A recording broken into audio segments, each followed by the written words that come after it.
ఆచి చికెన్ మసాలా. అసలు క్రాకర్స్ కంపెనీలో జనరల్ గా ఉండే భద్రతా నిబంధనలు ఏంటి ఒకసారి చూద్దామా. సో నెంబర్ 1, రెగ్యులర్ గా హౌస్ కీపింగ్ జరగాల్సింది. మరి అది అక్కడ జరుగుతోందా లేదా?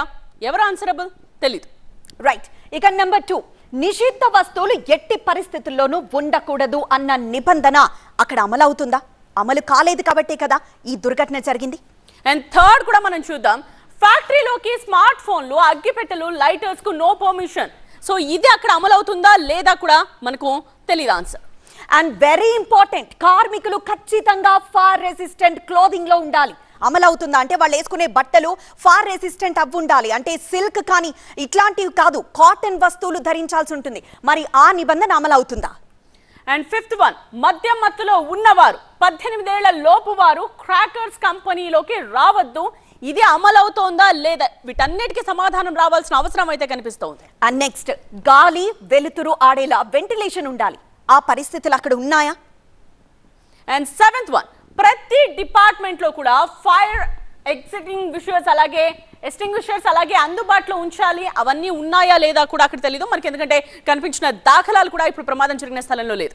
అండ్ నెక్స్ట్, ప్రమాదం ఒకవేళ జరిగితే తప్పించుకునేలా ఎమర్జీ ఎగ్జిట్స్ ఉండాలి.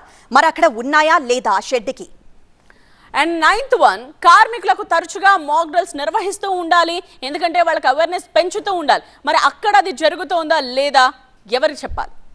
అండ్ లాస్ట్, పేలుడు పదార్థాలను ఫ్యాక్టరీలో తక్కువ పరిణామంలో మాత్రమే స్టోర్ చేయాలి. సో అది అమలు అవుతుందా లేదా? ఈ పాయింట్ చాలా ఇంపార్టెంట్, ఎందుకంటే అక్కడ అమలు అవ్వడం లేదు కాబట్టి ఇంత భారీ అగ్ని ప్రమాదం జరిగింది. ఒక్కసారిగా పేలుడు సంభవించగానే అక్కడున్న అందరూ అక్కడికక్కడే మరణించారంటేనే ఆ ఇంటెన్సిటీ ఏంటో అర్థమవుతుంది.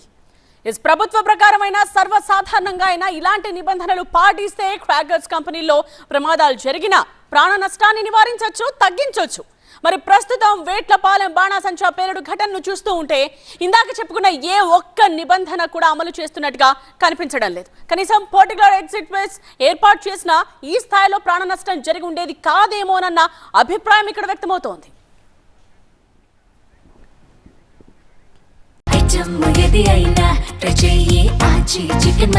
ఆచి చికెన్ మసాలా.